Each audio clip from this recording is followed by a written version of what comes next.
Hello everyone, and warmly welcome to this very special hour that we have ahead of us. And warmly welcome to the Child10 Awards. My name is Sara Damber and I'm the founder of Child10, and during this hour I will be your host. Our theme this year is Girls' Rights Have No Price. And in the coming hour together we will celebrate 10 brave organizations from all around Europe who fights every day to end commercial sexual exploitation of girls. We will hear some powerful stories and we will get insights and examples of how we can work to stop some of the worst imaginable forms of exploitations and abuse. Before this hour is over, we will also have had time to speak to some selected guests here in the studio, and we will also have some music from the brilliant artist Arne Brun. So make sure that you stay with us. But before we get started, I would like to say a few words about silence, or actually about the cruelty of silence. Martin Luther King once said that the great tragedy of our time is not the cruelty of the bad people, but the silence of the good people. In silence, the vulnerable get even more vulnerable, and silence always breeds exploitation and abuse. A few months ago, Child10 did a survey where we collected stories and insights from over 200 girls around the country. And all these girls has been exposed to commercial sexual exploitation. It was of course very painful to read all these stories that these girls told us. And even for me, who's been working with vulnerable children my whole life, this was different. Not only reading about the abuse that they have suffered in the first place, I would say the most difficult was to read about what happened after, when they turned to the authority, to the adult world, to get support or help, about how they were met by awkward silence, by people who just looked away, or even being accused to lying or told them that they should be ashamed. This was said and done by the ones who were supposed to help them, by the grown-ups that these girls put their trust in. And many of these girls said that they will never again dare to tell anyone what they have experienced. And so the abuse continues.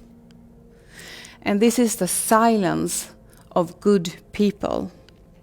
The awarded members that we will meet today is an example of the opposite, of what happens when we are brave enough to speak up, when we are compassionate enough to listen, to ask these important questions, not turn away. During the show, you will get to learn how you can support the awarded members. But not only that, you can start thinking about how you can follow their lead in your everyday life, how you can speak up, how you can make sure that you always act, and how you can ask all these questions. And as you can see, I'm happy to be joined now here by our General Secretary of the Child10, Jakob Flad. Welcome. Thank you, Sarah. The theme, as I said in the beginning for this year, is Girls' Rights Have No Price. Can you tell me what that actually means? Well, Child10's vision is a world free from trafficking and exploitation of children.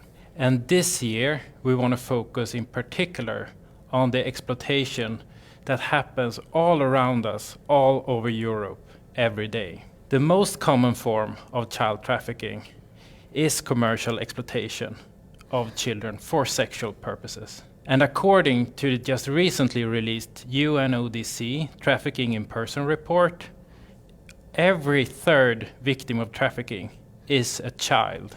And 2/3 of all child trafficking victims in high and middle income countries are victims of trafficking for sexual exploitation. And the vast majority of these children are girls. It is clear that trafficking of children is a gender-based crime, where girls are the majority of the victims and where men are the majority of the perpetrators. Among children, girls aged between 14 and 17 appears to be particularly vulnerable. And we know that this group is extremely vulnerable also due to deficient protection mechanisms in this age. For example, these girls can be advertised as adults. And also from a legal perspective, many are being blamed and they're also being shamed because they have reached the age of sexual consent, which is, in a context of child exploitation, totally irrelevant. When you hear this, you really, really want to put the ones with a lot of power accountable for this. What is the EU and the membership states doing to protect these girls? Well, you can say that our ambitions are there, but actions are far too poor, unfortunately. From a European perspective, just recently there was a release of the assessment of the implementation of the EU Anti-Trafficking Directive. And that clearly points out a systemic failure for EU countries to especially protect girls from sexual exploitation. And generally in the EU, I would say that states have failed extensively over all the sectors when it comes to coordination, when it comes to identification of victims, when it comes to access to protection, and also when it comes to tackle the impunity that we see for many of the perpetrators. And it's also fundamental to have a children's rights and a gender-sensitive approach when you work about this. And there is a lot of things to be done also when it comes to make children's rights and the gender perspective in all the legislations around Europe. I also want to underline that commercial sexual exploitation of girls is not only about trafficking from other parts of the world to Europe. We also see that domestic exploitation taking new forms through online exploitation and online recruitment in all parts of Europe. And I am happy that just a few weeks ago the CRC committee adopted a Comment 25 on children's rights in a digital context that puts the responsibility on the states to protect children from all forms of violence and exploitation, also online. And they particularly highlight online sexual exploitation. We have also seen in recent years that commercial sexual exploitation is taking new forms. Can you say something about what these new digital platforms and this new sort of terms of sugar dating means for the work that we do within Child10 and also for the member organizations? Terms as sugar dating are used to normalize exploitation. And new platforms like OnlyFans, that we heard a lot about, normalizes commercialization of girls' bodies. And in this development, we need to remind ourselves and others that regardless of what label we are using, we can never accept that men take the right to abuse and exploit girls. Disregarding the means. And the trafficking definition, when we talk about child trafficking, is crystal clear. That consent from someone below the age of 18 doesn't take away any responsibility for the perpetrator, from the trafficker, from the procurer, or the buyer. The child is always a victim, and the abuser is always a perpetrator. And this is what the awarded members that we will meet today fight against every day. And this is a fight that we all have to join and follow their lead. I feel happy that we have the awarded members because everything that you share with us is heavy information. It's hard to grasp. Thank you very much, Jacob.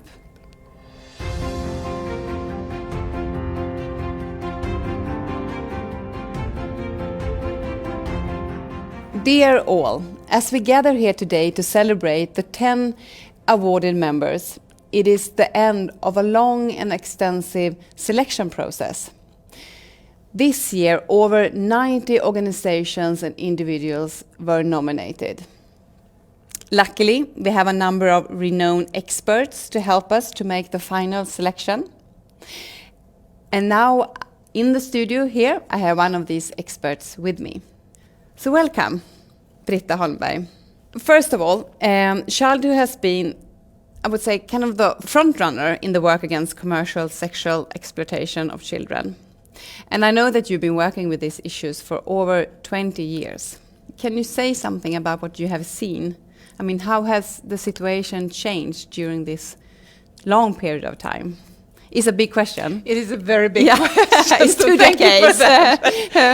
But actually, I would like to start with saying that a lot has happened. And I think that's really important to understand that a lot of positive things has happened, because often when we speak about this, we speak about the problem growing and growing, and we don't know how big it is, and it gets worse and worse. But actually a lot of things has happened, and the starting point for that was the first World Congress Against Sexual Exploitation of Children. Her Majesty Queen Sylvia was one of the speakers, and after that Congress, I think what happened is that the world could not anymore say that we don't know. Yeah. So we kind of stopped closing our eyes, and maybe with big words, but I would say that the world started to act.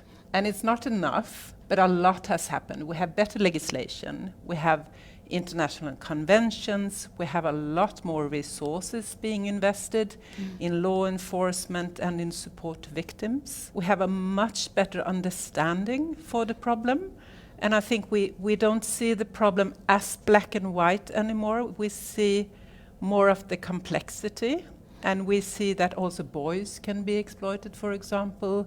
We understand that there are some risk groups that we did not speak about 20 years ago, LGBTQ children with special needs, for example, the links to migration. What do you look for when you want to select an awardee? I was looking for both a combination with organization that had the holistic approach to this, and a combination of awardees with a kind of specialization on this specific group, because I think that together they can do something really great. I was also looking for brave organizations that are taking their role as watchdog seriously, that really looking at what are the governments not doing to kind of push the governments to take their responsibility, but also organizations that combine kind of genuine commitment with some kind of professionality, even though some of these are really small, but it can still be professional. I think these grassroots organizations, they have such a crucial role. They're often the ones that maybe are the first one that meet people that have been sexually exploited. So they may be the first point of contact for some kind of support. Yeah. I mean, I think that's one of the goals also, to sort of gather grassroots together and create sort of an action force with power individuals and organizations working together.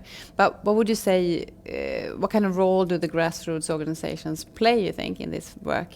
Well, I think that one is absolutely the watchdog. I mean, the governments are doing things, but not enough, obviously, because this situation is continuing. But also to fill some of the gaps and also offer some of the support that has to be kind of the personal, from a personal commitment and kind of this being the like human connection. Human connection. Being the kind of providing the humanity in this, and I think it is best done in a civil society setting. Yeah. But I think also the organizations that are kind of testing new ways of addressing this problem. So when I was looking at searching for the favorite awardees, I was also looking for those who had a kind of clear idea for what kind of change they want to push for and how they wanted to do that. Yeah, I think it needs also new kind of methods and innovations, because that's also how the human traffickers are working. Exactly. So we need sort of run before them. Exactly. So that is the role of civil society, to be kind of quick and nimble and develop new ways of working. Absolutely. Thank you very much for supporting us in that, and also thank you very much for joining me here in the studio. Thank you. Thank you, Britta. Now the time has come for us to meet our first Child10 awarded members of 2021.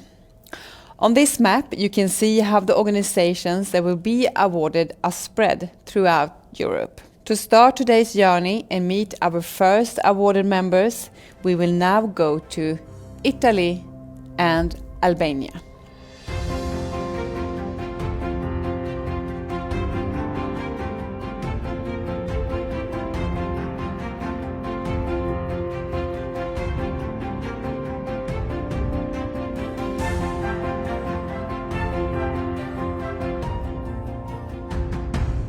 Associazione Iroko is a non-profit that operates in Italy and in Nigeria.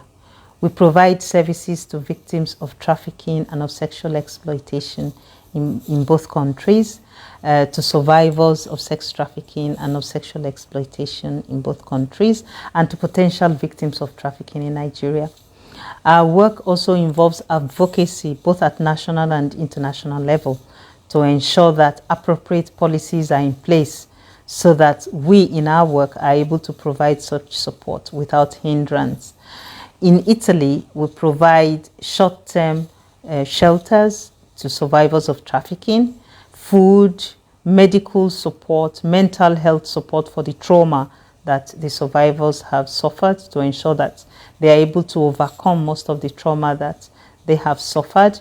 We also ensure that their children do not become targets for the criminal groups that traffic them into Europe.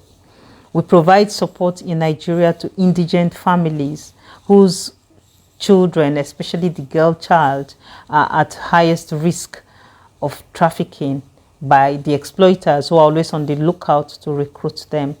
We provide scholarships to such young girls to ensure that even if their mothers are not there or their parents cannot support their educational fees, that we are able to some extent to support it. The recognition by Child10 will ensure that we'll be able to expand the impact of our work to reach more survivors in Italy and also to reach more vulnerable women and girls in Nigeria. We very much look forward to collaborating with Child10 to expand our work and to ensure that our advocacy has the kind of impact that we hope to achieve. Thank you very much.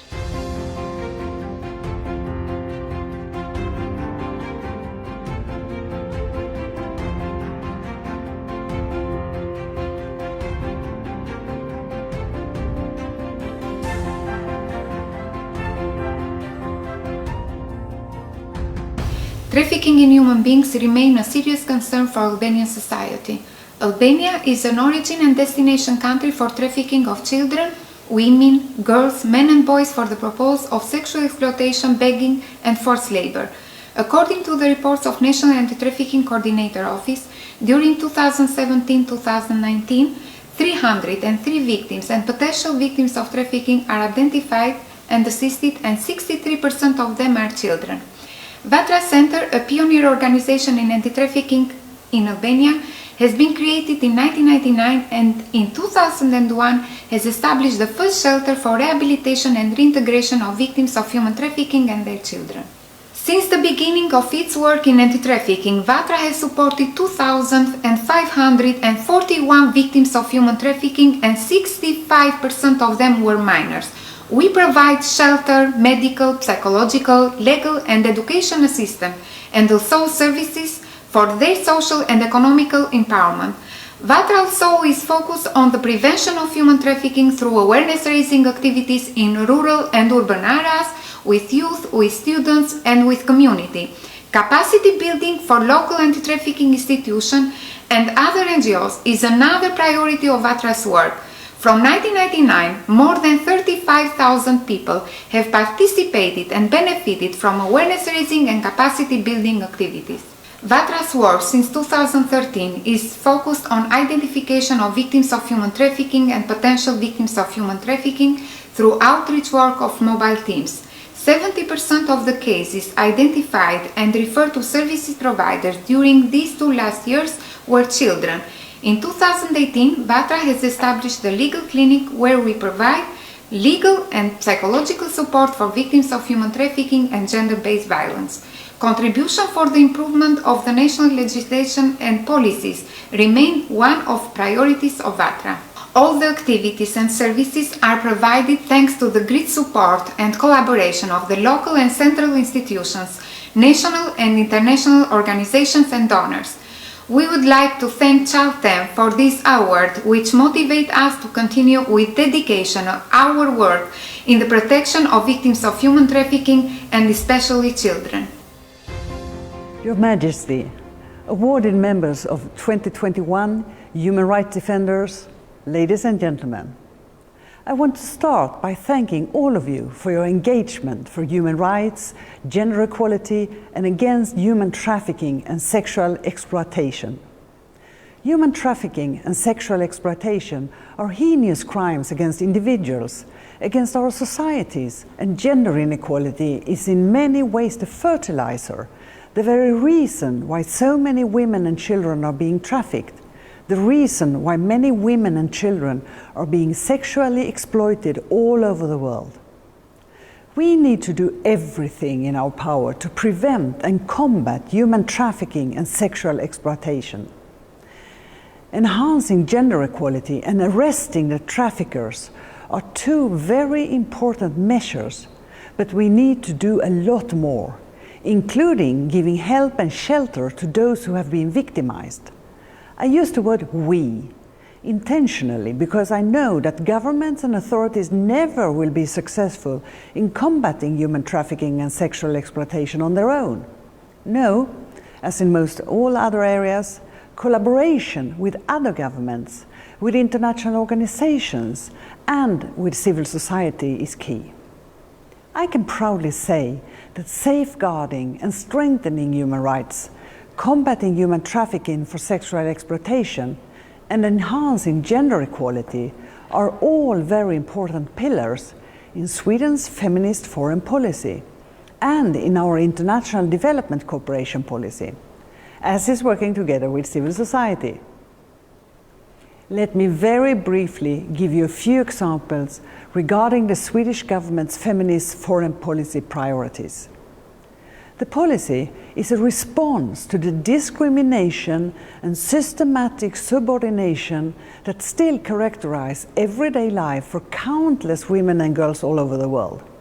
Feminist foreign policy is an agenda for change to strengthen the rights, representation, and resources of all women and girls. This year, Sweden is chair of the OSCE, and some of our core priorities during our chairpersonship are to enhance democracy, human rights, and gender equality. We also work closely with the OSCE against human trafficking, with a special focus on human trafficking for sexual exploitation of women and children. I also want to mention the Swedish government's foreign policy drive against human trafficking for sexual exploitation. In 2019, we made an agreement with Ministry for Europe and Foreign Affairs of France to work side by side internationally against human trafficking for sexual exploitation. Our overarching goal for this collaboration is a world free from prostitution and sexual exploitation. I finally want to mention that Sweden appointed a special envoy for combating human trafficking in 2016. This function has proven very important for advancing international collaboration against human trafficking, so important that we now have decided to add an even stronger focus on sexual exploitation of children to this function.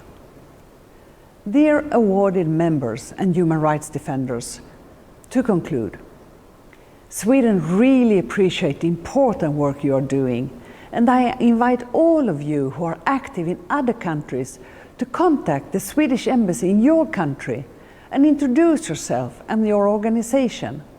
Like I said, collaboration is key. It is only through collaboration that we can prevent and stop human trafficking and help the victims. Once again, congratulations to all of you who have been awarded today, and thank you, Child10, for the important work you are doing. Thank you.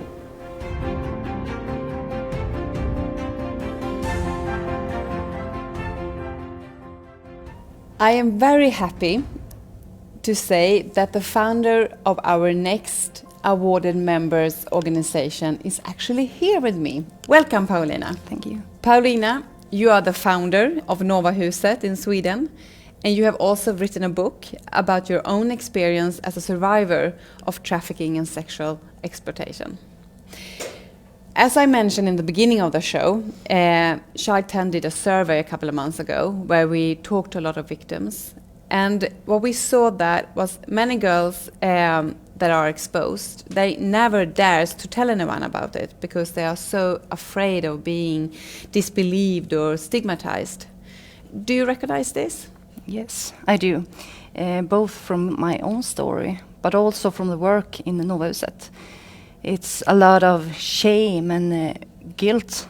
As a victim, you test the person you meet. If they can ask, if they dare to sit and hear you, and if they can handle the truth. So you have one chance, we say often, because it's very important, the first meeting. The trust you've got to have there. Mm. I know also that Novahuset is doing outreach activities to find girls who are at risk, both online and also out on the streets. Can you tell me a little bit about that? We work on festivals and also in weekends in town with the police. But mainly we work at Instagram, Snapchat, mail and chat. And also we work in schools with prevention. It's my colleague Kajsa who's out with Moa and talk to young people, children, and the parents and school staff. What role would you say that the internet and the new sort of social media platforms plays when it comes to commercial sexual exploitations? And what can we do to find and prevent exploitation on these platforms? We must have the knowledge for it and laws who are updated. And we must talk to children when they are young about their body and my body and rights they have. So we must and see what world they are in. Internet is the whole life, and we must step up, we adults, and talk to our children. Yeah, I agree. I mean, first of all, I'm very impressed with you, impressed with your strength. I mean, I know that you are out every week talking about your own experience. How do you do that? I mean, where do you find the strength to continue again and again and again, sort of share your own experience and your own story? I think it's easy for me because I have to do it. It's my call. I have to do something about it. And I want to show everyone that it's okay to feel sad sometimes, and you can feel better. You can have a relationship, you can have sex again, you can be whatever you want to. Thank you very much, and also again congratulations to be one of the Child10 awardees 2021. Thanks.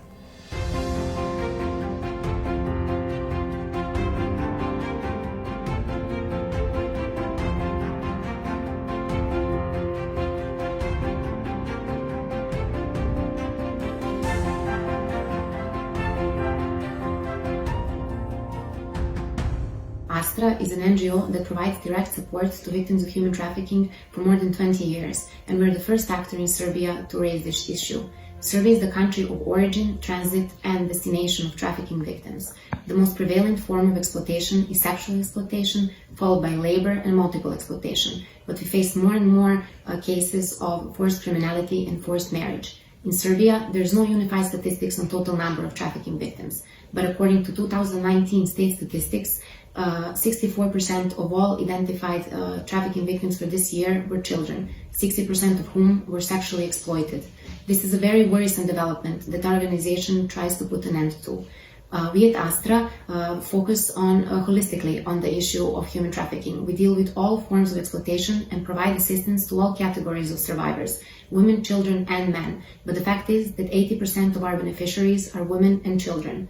We work simultaneously on providing direct assistance, on education, raising public awareness, on advocacy, research, and networking.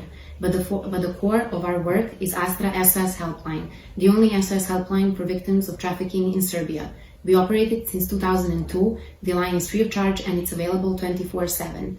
Over the last 20 years, over this line, we have received more than 46,500 calls, and we have assisted and identified more than 542 trafficking victims, 30% of whom are children. We, through our direct assistance program, we provide counseling and psychological support to victims, legal, medical, emergency assistance. We provide safe accommodation and also support in the reintegration process.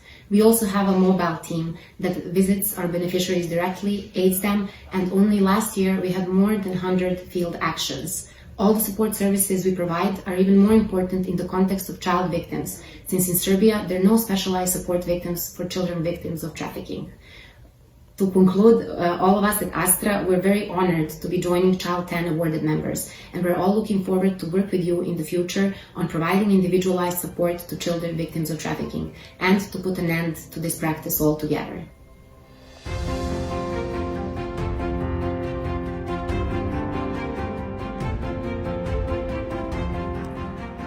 My name is Gabriella Kärnekull-Wolf.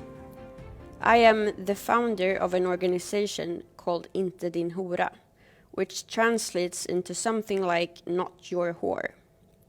We are a Swedish network with over 100 members who all have experienced commercial sexual exploitation.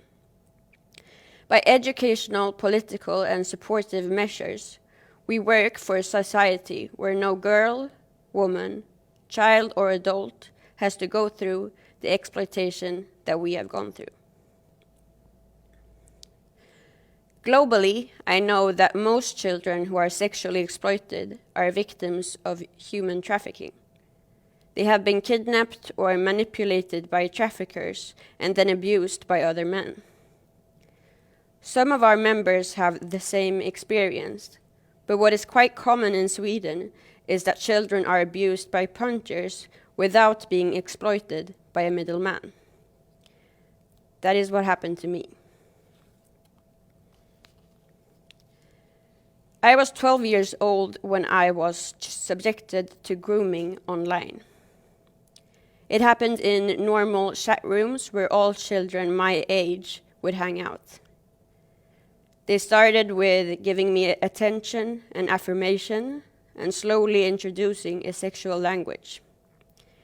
They would ask me to send pictures of myself in my underwear.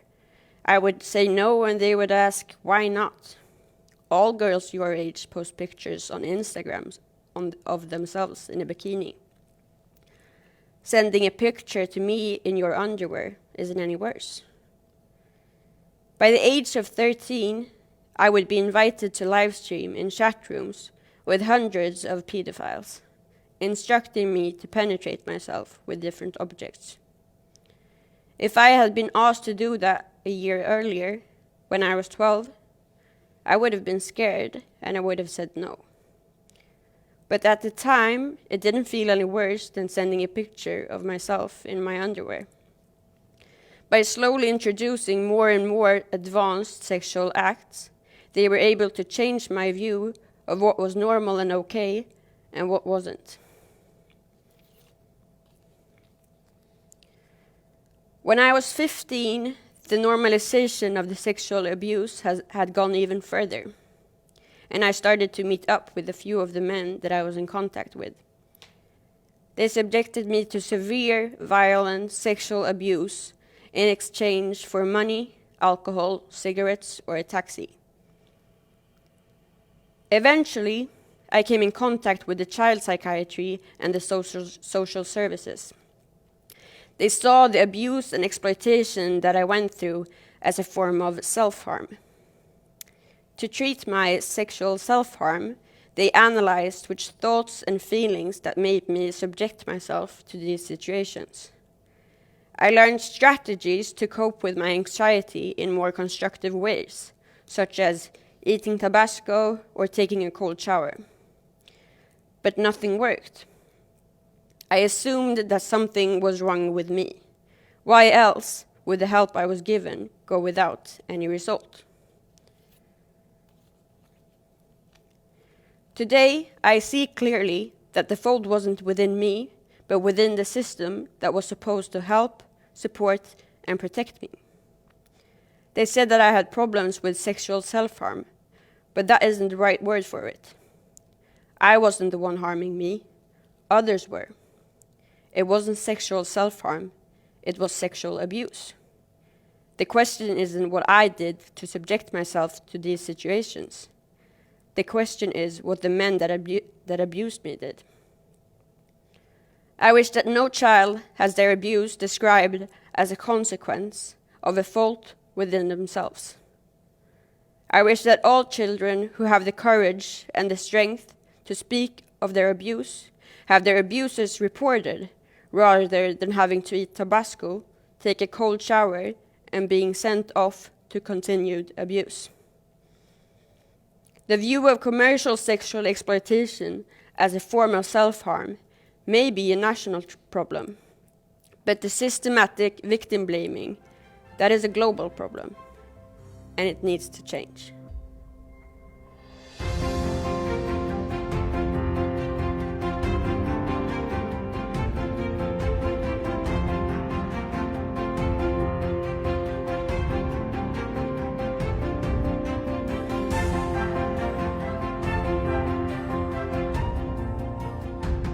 Our team is extremely honored and privileged to have become one of 10 Child10 awarded members for 2021. At the same time, we are proud to know that our engagement on protection of children from trafficking and exploitation has been noticed at the global level. Since 2010, Novi Put has been working on combating of child trafficking in Bosnia and Herzegovina through awareness raising, prevention and education, media campaigns, lobbying and advocacy.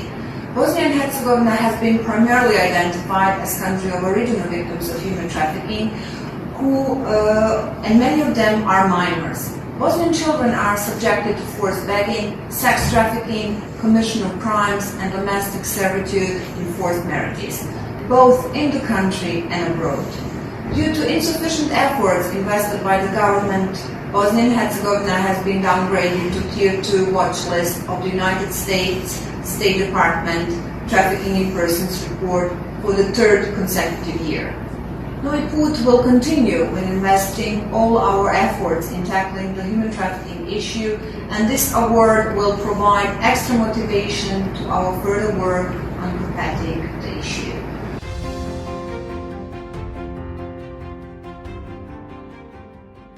Welcome back, Jakob. How do you feel so far?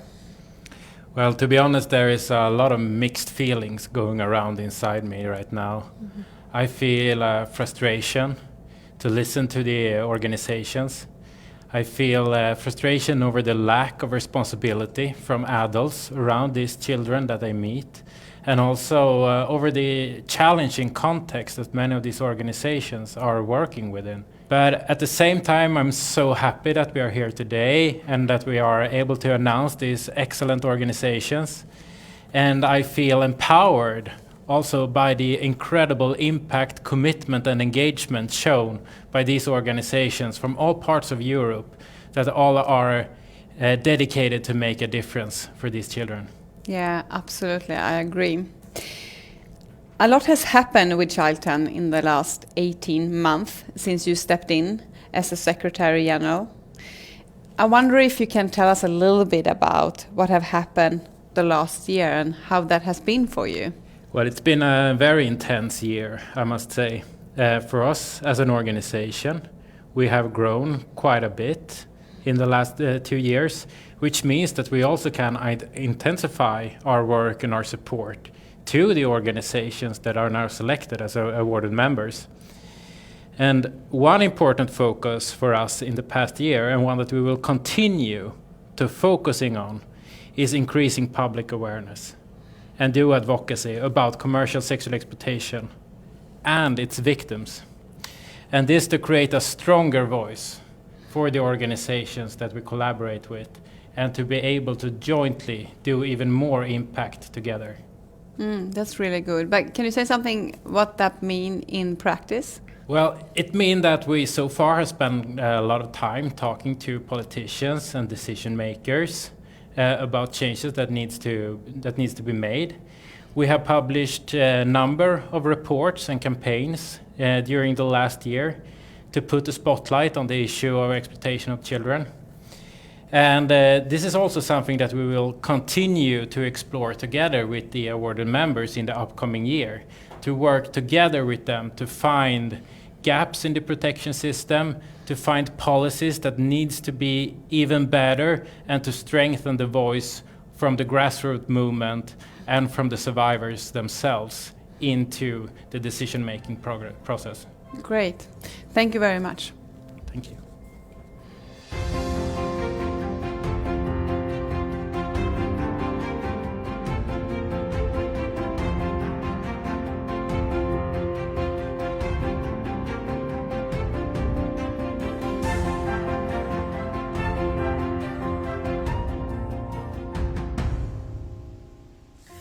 Many girls suffer from sexual exploitation in Latvia.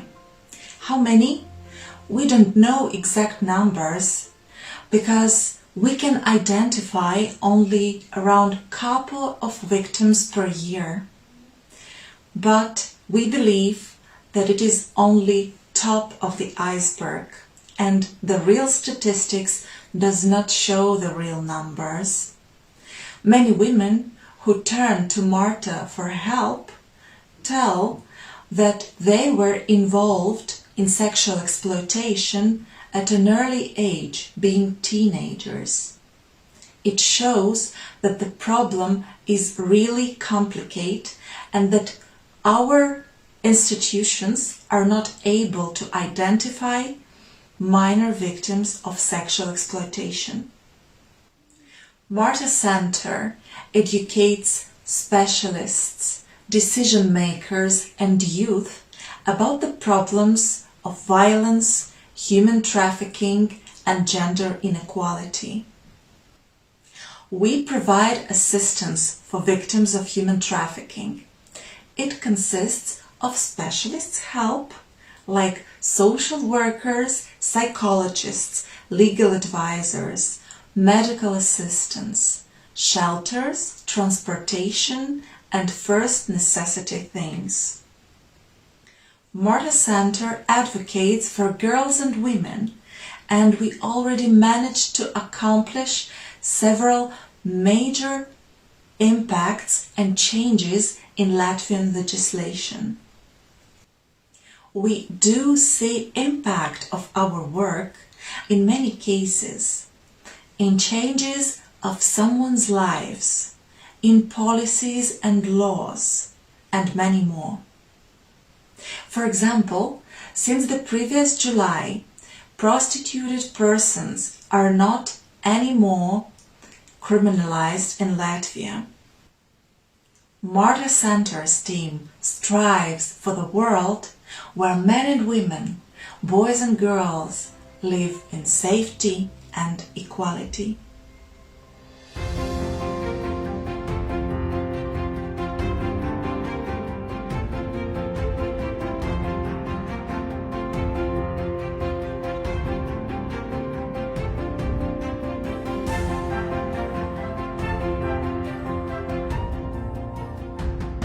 For more than 10 years we have worked with young people in prostitution and trafficking.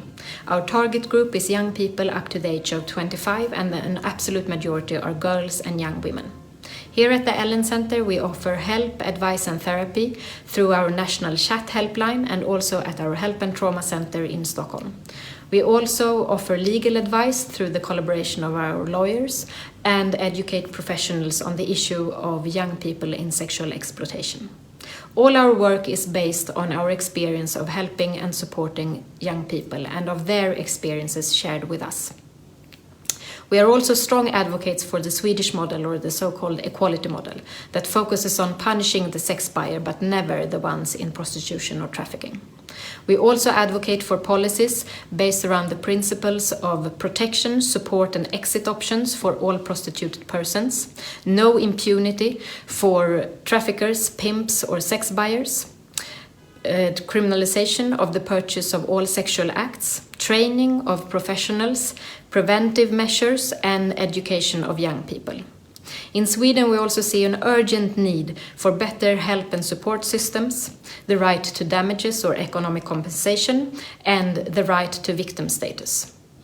The motive behind the Swedish legislation is equality. The system of prostitution is a violation of human rights and a fundamental obstacle to gender equality.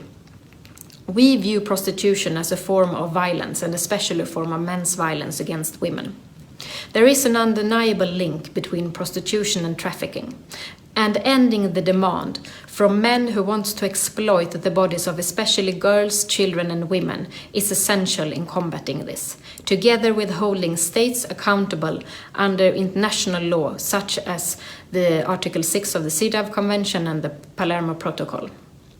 This is our work, and these are our core values. And all that we do strives towards the goal of a gender-equal society free from all sexual exploitation.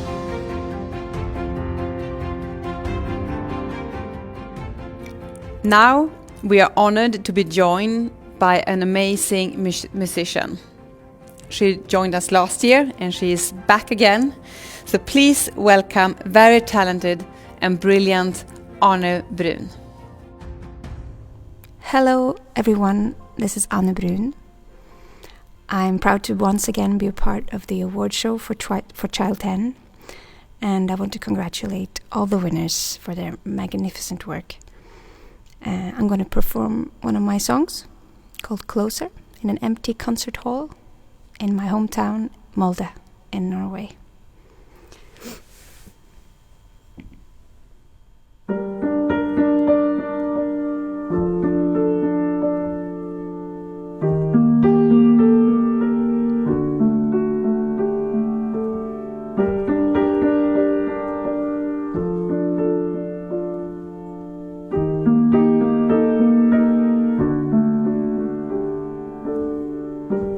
When you're in your darkest hour, you think you'll never recover. Riding a constant spiral down, you think you can't dodge this one, but you'll be fine, I know. You'll be climbing higher. This is how you grow. This is how you grow closer. Closer.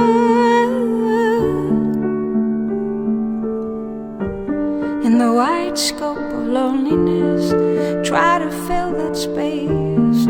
Stretch out your arms, scratch the walls with your fingernails, so you can hear the sound of togetherness. Then you'll be fine, and you will feel closer.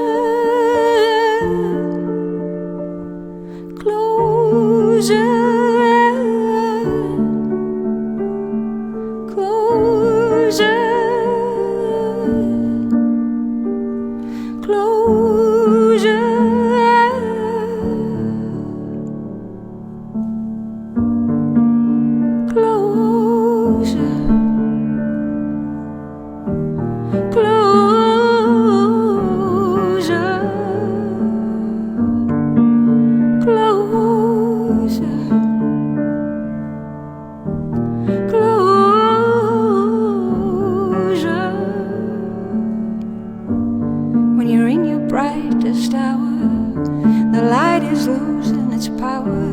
Don't you wait for it to stop. Don't let your voltage drop, 'cause you'll be fine, I know. You'll be climbing higher. This is how you grow. This is how you grow closer. Closer. Closer.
Wow, thank you very much, Arne Brun. That was amazing. Now I am honored to introduce our next new awarded member, Ioana Bayer. She is a director of eLiberare from Romania. Welcome. We are so happy to have you here and that eLiberare is one of our 2021 awarded members. I know that you have a unique collaborative approach. Can you tell me a little bit more about what that means? Hi everyone, and thank you so much. It's such an honor to be a part of the 2021 awardees. Our approach is very simple. Actually, we realized that we cannot do something about child trafficking and human trafficking in general on our own. If we do not create interest for everyone to address this issue, then we're not going to be able to have the impact that we desire. So whether it's the educational system, the judicial system, the general public, we try to create incentives for people to be involved and to care about this issue. Therefore, we create resources and we try to engage with as many sectors as we can in order to bring the subject of human trafficking and child trafficking in mainstream. What do you feel has been the main challenges for your organization in recent times? I think challenges have looked very differently this past year, right? The fact that nobody was anticipating a world pandemic is definitely something that has forced us to adapt and rethink our model. But in general, I think addressing human trafficking is difficult because there are certain mindsets and frameworks that you're trying to change. In Romania, unfortunately, one of the main source countries of victims of human trafficking in Europe, we still do a lot of victim blaming. We still put a lot of pressure on the persons who are caught in this organized crime, whether they're children or women or vulnerable populations. We look at them and point the finger towards them. We know that changing mindsets is very, very difficult. Therefore, this is a constant battle, and we look at it on the long term, trying to shift those things and all the preconceptions that go against us. I'm thinking about our viewers here. I know that many probably want to help and contribute to your work. What is the most important things that we can do to support you? I think having the right information about the subject and talking about the subject in the right way is the first step. We actually have 10 points that we call our call to action points that we give people. When you first hear about human trafficking, it's very overwhelming. And especially when we talk about the fact that, in Romania, almost half of the identified victims are children. This is a subject that's really, really heavy. So one, find out more about the issue. Find out more about what it looks like in your community. What are the specificities? Then obviously, as NGOs, we work with people. We need volunteers, we need supporters, we need sponsors, we need ambassadors of the cause. So find those NGOs that are able to allow you to get involved within your space. And even internationally, I think the pandemic taught us that we can get involved in pretty much any corner of the world if we want to. Mm-hmm. And then last but not least, make sure you keep your eyes open and make sure that when you see something that makes you feel uneasy, that is suspicious, that you think could be hiding exploitation or something wrong, please announce that to your authorities.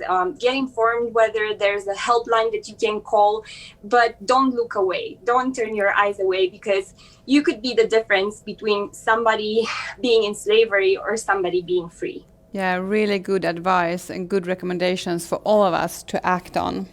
And thank you very much for joining me here. And once again, congratulations. And I look so much forward to continue to work with you during the upcoming years.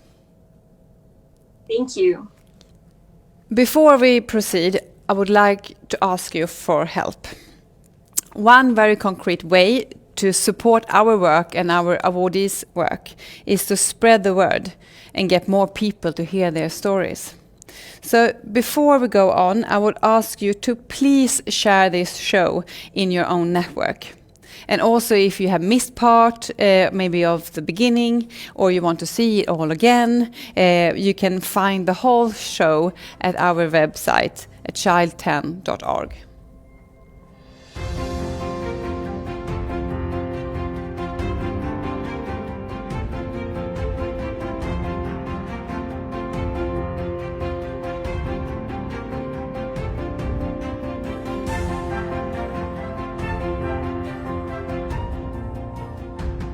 I'm the founder of Footprints of Freedom, a survivor-led organization that works to break the cycle of human trafficking by empowering survivors to take the front line in the fight against human trafficking. I work as a consultant in combating human trafficking. I advocate for victim rights, survivor inclusion, and engagement. Here in the Netherlands, underage girls are lured into sex trafficking online sexual exploitation by lover boys. And children in refugee camps are still very vulnerable to human trafficking, because they continue to disappear from refugee camps without a trace. But because of the hidden nature of human trafficking, a lot of victims are not identified. For this reason, awareness raising is very vital. As a survivor, my freedom is worthless when millions of children, women and girls are still under bondage, consisting of 71% of the general trafficked population in the world. For this reason, I use my personal experience to lead victims and survivors out of exploitation and support them in their healing journey, as well as working alongside other survivors, NGOs, government institutions, and academic institutions to achieve a sustainable response to human trafficking.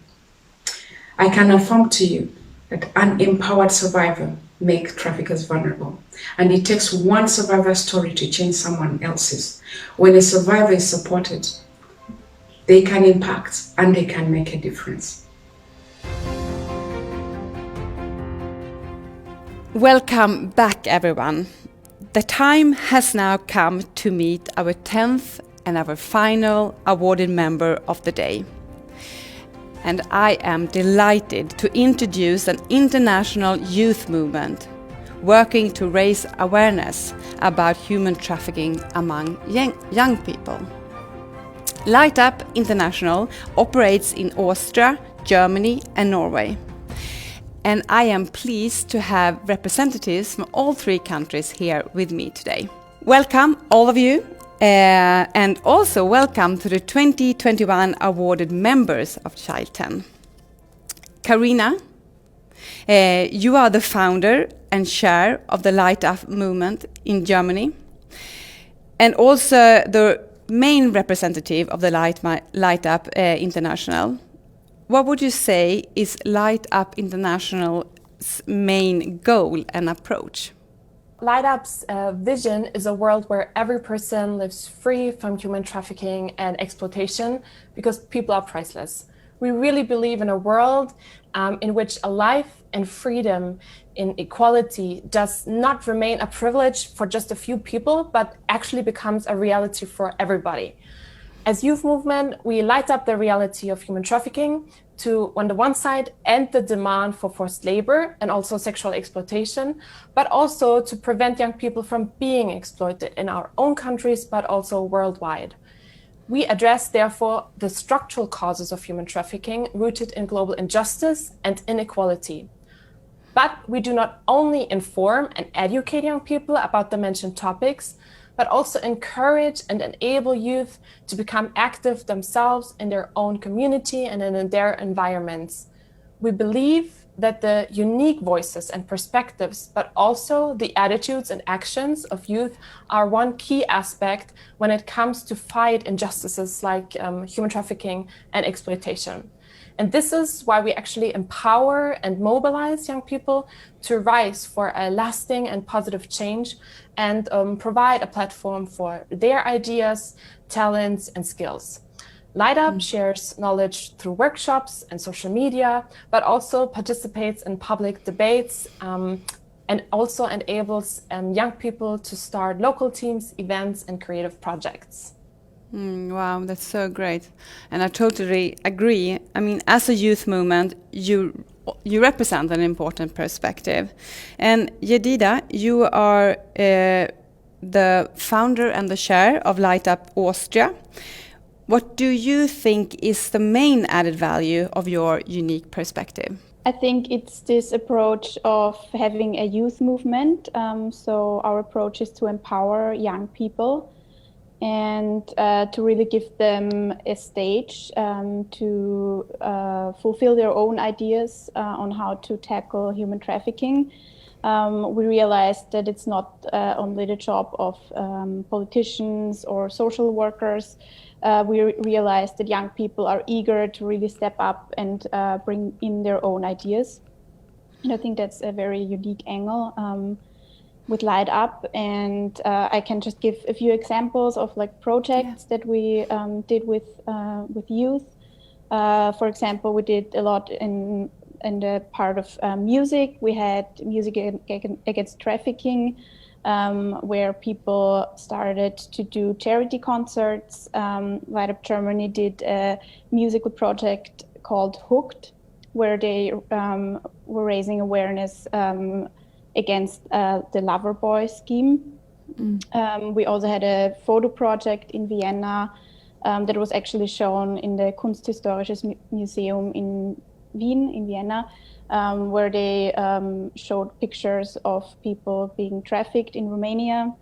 Light Up Norway, for example, developed a board game against trafficking that young people could use to get informed. Or we do sports events that we use against trafficking. So yeah, there are different approaches. Also, we use social media a lot. So I think that's our unique way to show that young people can do something against trafficking. Yeah. I mean, you do operate in different European countries. And Benedicte, you are the chair of Light Up in Norway. What is the strength of collaborating between each other, you would say? One of the main strengths of working together is that when we stand together, our work has a broader sustainable impact than it would if we only existed in one country. And human trafficking and sexual exploitation are global issues that cannot be solved by one country alone. So international cooperation is therefore greatly valued. Also, collaborating allows us to learn from each other and benefit from the other country's knowledge and competence based on our different perspectives.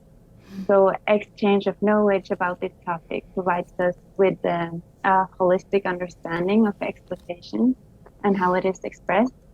Also, knowledge about young people who are exploited, or even how young people contribute to maintaining a demand for exploitation. So we find it incredibly valuable to exchange experiences and talk about challenges in each country, regardless of the context in which the sex industry is located.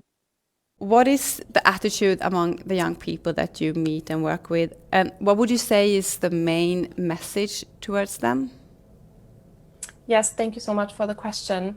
We realize a lot that actually young people are most of the time not really aware of the issue at all, and that also when it comes to, for example, the lover boy scam, they have never heard of it before. I just had an online seminar with young people, and out of 25 young people, only 2 have ever heard about that issue. So for us, it is so important to really talk with them about it and to also make aware about it. And for us, it's super important to also, as I have said before a little bit, to that the message is that your action and your voice really matters. And we also have that slogan, you're never too young to make a change or to change the world. Thank you very much, all three of you. I'm looking so much forward to continue to work with you the upcoming years. And again, congratulations to being one of our awarded members this year. Thank you. Thank you. Thank you. We are nearing the end of today's show. But before we are done, we have a very renowned guest coming up. So please stay tuned. And I would also like to talk a little bit about what's going to happen after this event. So welcome back, Jacob. Thank you. Can you explain a little bit what's going to happen with the awarded members after this event? Yeah, sure. So the first thing is that they will all receive a financial grant. And we are very happy and honored to have Her Majesty the Queen Silvia's Foundation, Care About the Children, as the main partner of Child10, who also has generously donated a financial grant to the organizations. Great. And beside of that, we are also going to work with an extensive support program together with our partner Applied Value, among others, to do individual support to each organization. So we're going to work with needs assessment and problem solving and targeting specific things in their organizations that we can work with along the year to help scaling their work and increasing their impact. We will also work together as a group of 10 organizations jointly, mainly focusing on problem solving, sharing best practices, and also work with joint advocacy towards decision makers on a national and on a regional level to make sure that the voices of these children and the voices of these awarded members that we have met today are the voices that becomes the foundation of the policy making and the legislation in Europe, in the EU, and also in the countries. Wow, a real action force fighting against child trafficking. That's powerful. Thank you very much.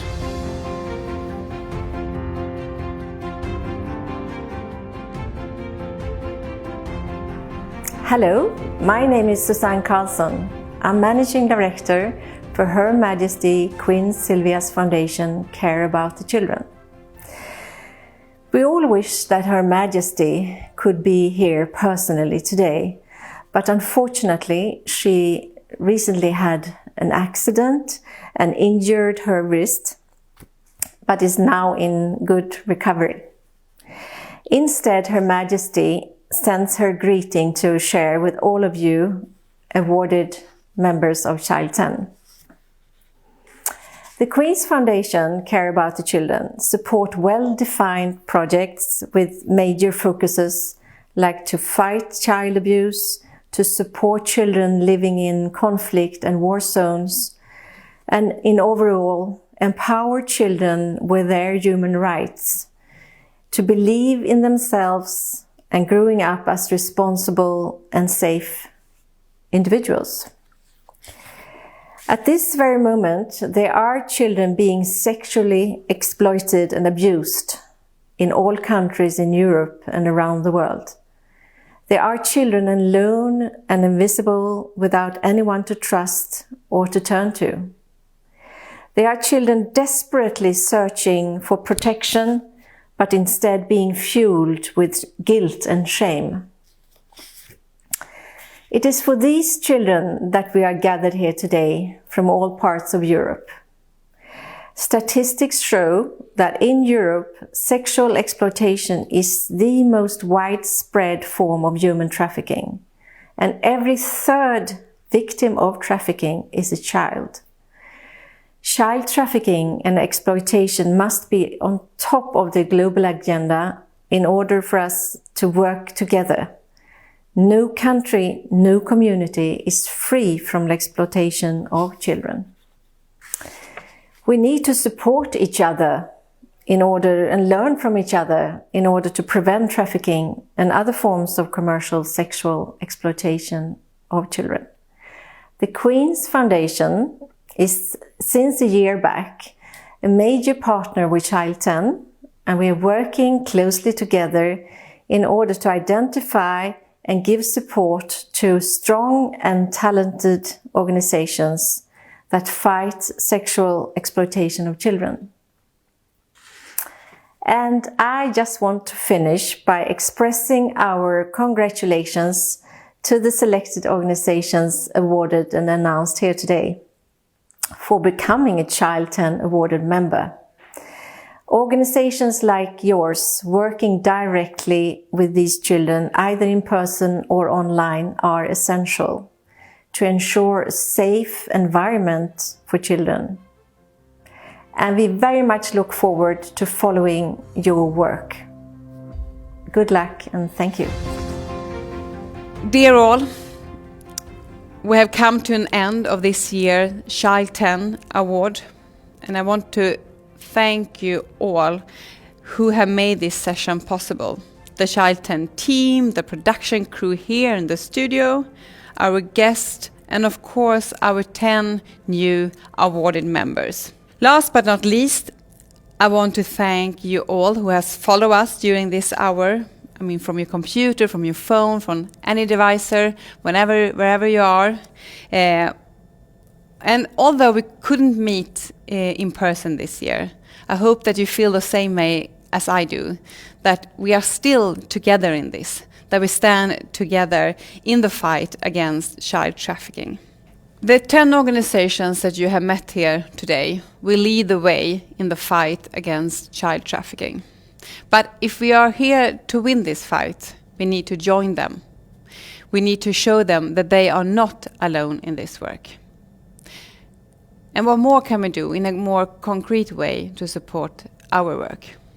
Exactly as you said, Sarah, we need to join forces, every one of us, in this fight against trafficking and exploitation. And one thing that you can do already is to support your local organization, support the awarded members and their work in their countries. Financially, you can support the organizations directly, or you can reach out to us at Child10 and we help you to disseminate your contribution. But I also want you to think about your own expertise and your own skills and your own passion. How can they be used in this fight? How can they be used to spread awareness? How can they be used to do advocacy? How can they be used to support the organizations to scale their impact, to become sustainable, to do an even bigger difference? Because everyone from different sectors needs to come together if we're going to win this fight. Yeah, and spread the word. Share this session through your own network and make sure to spread the stories that you have heard here today. And as I said in the beginning, don't look away. If you see something that doesn't feel right, if you hear something that doesn't sound right, speak up. Make your voice heard. And remember, girls' rights have no price. And with that, thank you all for watching us today. Thank you so much.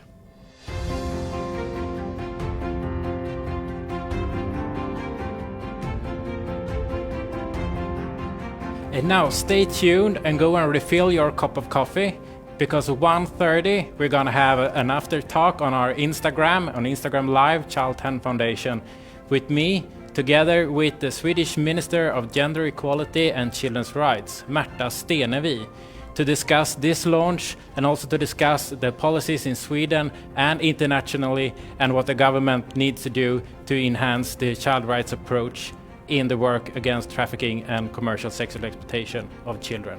So join us again at 1:30 on Instagram Live. See you there.